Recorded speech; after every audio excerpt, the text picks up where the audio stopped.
Hello everybody, Sergeant Solge here back with How to Rust, and today we're doing a video on noob mistakes. Now these are mistakes that either A, I've seen on the server that I admin, Rusticity, mistakes that I've done myself when I first started getting back into Rust, or when I started Rust to begin with, or this is stuff that I've seen other players talk about like on Reddit or in the server chat.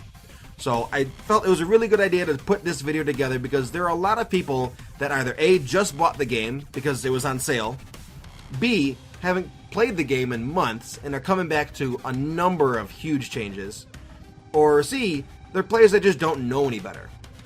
So the purpose of this video is to correct these bad behaviors and say stop doing this, you're just hurting yourself in the long run.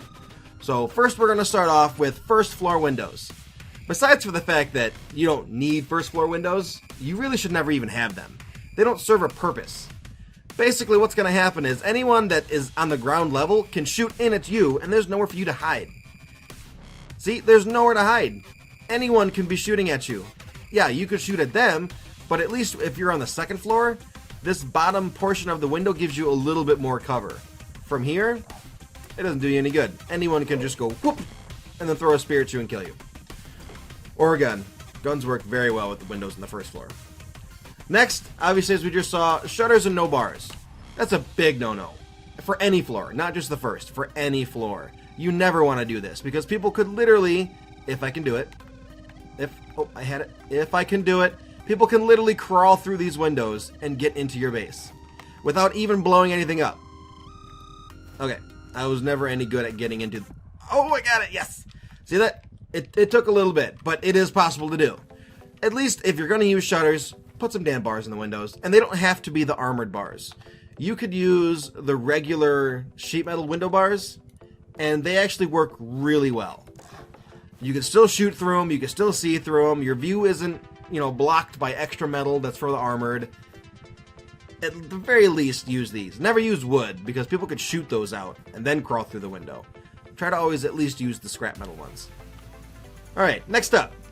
We're actually going to go through this window. Number one, never put your code on a sign.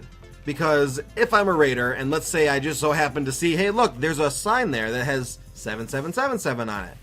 Maybe if I put 7777 in this code lock, oh look, the door opens, check that out. Okay, let's go through and check all the other doors. Maybe the other doors are the same code. Oh look, they are. Never, ever put a code on a sign. Now, if you have your friends you're playing with and you want to tell them the code, send it to them in the Steam message. They're going to see it when they log in. They have to see it. There's no way to not see it. It pops up right away. If they don't see that message and they ask you what are the codes of the base, just tell them then.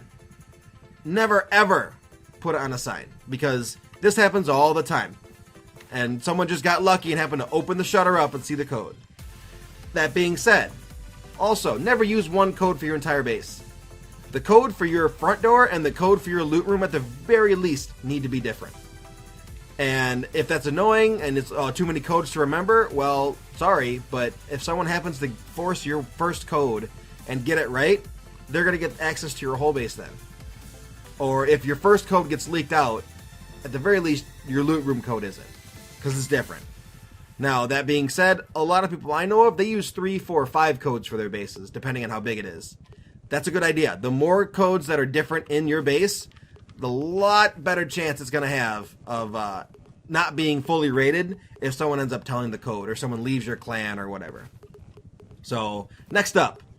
Once again with the window, never put your tool cupboard right next to the window, especially if it's got bars, especially if it's got shutters. It doesn't matter. You could still reach into the bars and access this tool cupboard. It's just like a free raid for these people. Don't do it. Yes, for those servers that have /remove, most of them have changed it so that tool cupboard access won't allow you to remove stuff, but some of them still have it that way. And at the very least, you don't want these guys being able to build up to a floor they think your loot room is on. You want them to at least have to blow from the bottom up. So never put it next to a window where it can be easily accessed. So starting off, we're actually going to head into the base now. Very, very important. If you have a wood door on your base, it really only needs to be there probably for the first hour, maybe hour or two. At that point, you throw your base up, your 2x2, whatever it is, you put a wood door on it, always put a code lock on, and then go out and go hit a freaking rock. Get some metal, come back, cook it in a furnace, and then put a sheet metal door up. This wood door never stays on a base. You should never log off with a wood door on your base because you're basically asking for your base to get raided. Why? Because it's not that difficult to chop down. Most people have hatchets that are metal, or if they don't, they have some kind of a weapon like a machete. They're very easy to take down. Not only that, but also, if they just were farming, they have a lot of maybe wood and stone. They could make endless amounts of wooden hatchets. Now, if you're on a vanilla server, the crafting time will probably end up slowing them down a little bit, but not enough that they're not going to tear this door down. It'll be probably 5 to 10 minutes, but this door will be gone when you come back online. So that actually brings us to the next part of our noob mistake. Close. Make sure your door is facing the right direction. This is the inside of the door. It makes a huge difference. Never, ever have this being the outside of your door frame. See how I have it set up here? Big mistake. Never do that. And I know it looks a little weird right now. I actually have my shadows turned off. This isn't how it normally looks. Let me actually turn my shadows back on. I'll show you. We'll do 100. There we go. See, it's very, very dark in here, and I want it to be a little bit brighter. But this is how the door normally looks. This needs to be on the inside of your base at all times, this crossbar. That's how you can tell. As I said, it goes down very fast if it's turned the wrong way. So, next up, obviously I said before you need to make sure you have a code lock. Never use the normal key lock, and for very good reason. For one, they made the code lock so that it's a, an automatic default blueprint. Now, when it comes to making it, it's 100 metal frags. So, you're going to have to start with the key lock at first, but you don't want that on your door for longer than, an hour tops.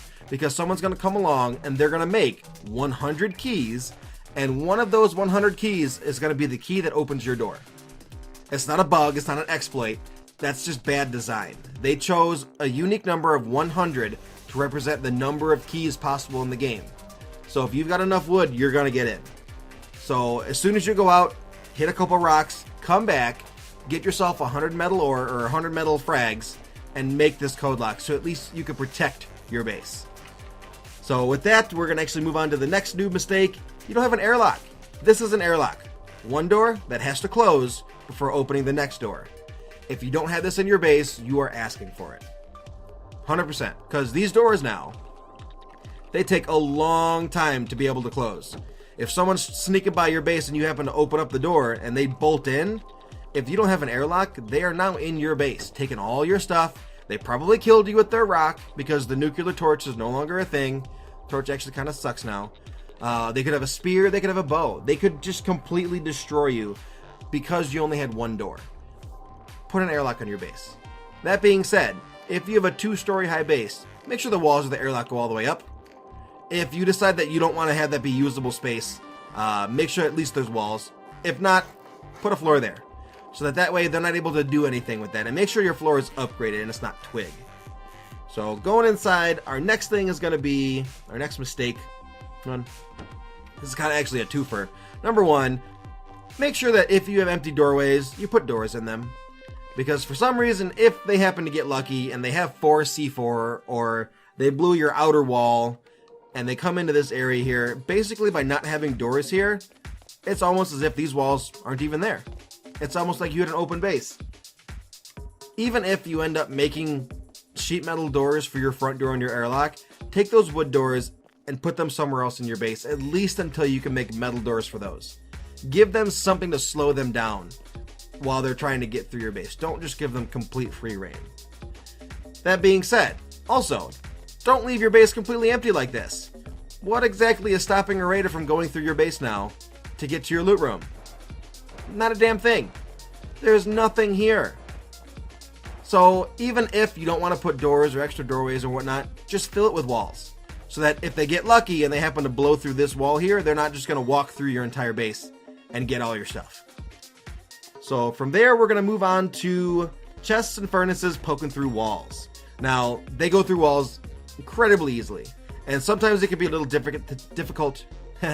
Sometimes it can be a little difficult to tell if you're placing them right and so that they don't go through. But as you can see here, all of this is going through the wall. And if you're trying to make a small loot room, this is what's going to happen most of the time. You're going to have stuff poke through. Basically, what's going to happen with that when it comes to a raider is they're going to blow through this wall and they're going to go, oh, look at that. I can access all this stuff. There's wood for me. Oh, look, there's some stuff right there. They're going to go, okay, this is what the loot room is. Let's blow this wall here. And then they're just going to pick all your stuff up that fell on the ground. So always make sure that these items, your shelving unit, make sure the shelving unit isn't poking through the wall. Chests, sleeping bags, you know, anything that could be poking through a wall, don't let it. Make sure that they're next to a wall. Moving on. You want to make sure that your house is built for utility, not for looks. It's built for function. This house needs to be not a house, it needs to be a vault where all of your stuff is protected on the inside and there's things set up to slow people down. You don't need some fancy looking beautiful house because those houses are the easiest to raid. And by that I mean something like this. Let me throw this up real quick. Some of you might even recognize this. Hold on. I got it. Give me one sec. Nope. Up. Thank you. This. Remember the roof house? Yeah, this is a great looking house, isn't it? Doesn't do a damn good for defending your stuff, though. I mean, besides for the fact that it's twig, but even if this was wood or stone, this house doesn't protect your stuff at all. So get away from the my house needs to look beautiful, my house needs to look amazing aspect, and think my house needs to protect my stuff. How can I do that? That being said, there's a couple things you could do to protect your stuff. Number one, honeycombing. That looks like this. Taking a normal foundation square and just walling it off. That's a honeycomb. I have a couple honeycomb videos throughout my channel somewhere. I have older ones and I have a newer one with a super honeycomb. Use those in your base. They'll make it a lot harder for raiders to go through your base to get to your loot room. Also, another thing. As we said, no first floor windows and all that stuff. But never, ever put a balcony unless you're experienced with rust. Because basically all this is it's something for the raiders to stand on to either A, get into your base from a higher level, or B, buddy jump up onto the roof. Now you're saying, oh, it's, you know, within build protection area. They can't get in, right? They can't build up to it. Well, eventually build protection's going to end. And for us, that is right here. What you end up doing is you build a raid tower, and then you just raid tower your way up, up, up, up, up, up, up, up, up, up, up, up, until you're over the protected area, and then you just jump down. It's as simple as that. Or if you're using the raid tower exploit, where you could build, you know, diagonally really, really far, they'll just do that. So having something for them to land on is never a good idea. Now, if you're experienced with the game and you know how to build and you want to put a balcony, sure, go right ahead. But this is for those noobs that are putting them on their second or third story bases like this, and then wondering why they're always getting raided because it's a jump hacker. It's not a jump hacker. They raided your base because you gave them this easy opportunity right here. Next up, we have the roof. Eventually, at some point, you're going to get roof raided, especially if they're using a tower. And that's not a real tower. I have videos that show how to make towers if you're really interested. With this, one, never leave your roof open, because that's not stopping anybody. Anyone could literally just jump right in and then do whatever they want with your base. There is no reason to leave an open roof unless you have a furnace and maybe you want to make some kind of weird looking design or something like that. Or the furnace, you know, doesn't let you build in an immediate spot. You got to build up above it. You know, something like that maybe. But in this case, this is just a base. Never leave a roof open. Also, never leave a twig roof ever, because it only has 10 health. And it's pretty easy to chop down. And as soon as you chop it down, it's going to end up leading into your base. It's just as bad as leaving an open hole in your roof. And... or not. Okay. Break. There we go. See that? It's literally just free reign straight into your roof. At the very least, it's one more floor they don't have to blow through. So never leave twig. At the very least, if you're going to have a roof and you don't have the stone to upgrade it, or you don't have the sheet metal to upgrade it or whatever, make it upgraded wood, so it's a little more difficult for them. Now the last thing I want to show you guys, I may have to move a little bit further away. I think this might work. So if you have a base, let's say this is our base, right? Let me up. No, stop it. Stop it. There we go. Okay, let's say this is our base, and the foundations are a little high, and it's on a slope. See? It's on a slope.